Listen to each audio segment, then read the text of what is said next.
Hey, welcome to Faith. Here's your campus update for December 6, 2015. Christmas is almost here, and like always, we'll be having a Christmas Eve service at the Summerville campus. There will be two services, one at 4:30 p.m. and one at 6 p.m. Come expecting an amazing time of worship and to hear the good news of Christ's birth. So invite everyone you can to come and celebrate Christmas with us.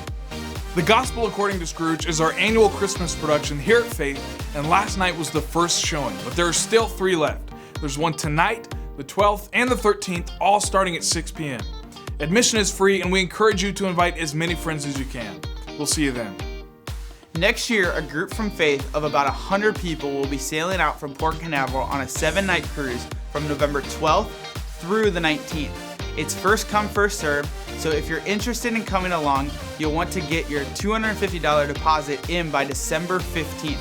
For more information, you can call the travel agency at 407-957-5258. It's time to start signing up for the next Ladies Retreat. It's happening from January 21st through the 23rd and will be taking place at the Omni Resort in Hilton Head. This year, you'll be hearing from guest speaker Carrie Clarensaw. Carrie is a speaker, a mentor, an author, and an inspiring leader among women. She served in ministry with her husband Mike for over 25 years. God always moves in a mighty way at these events, so you will not want to miss out. Registration has begun, and you can do so in your campus foyer. The retreat will be here before you know it, so don't wait. Sign up today for the Ladies Retreat happening in January.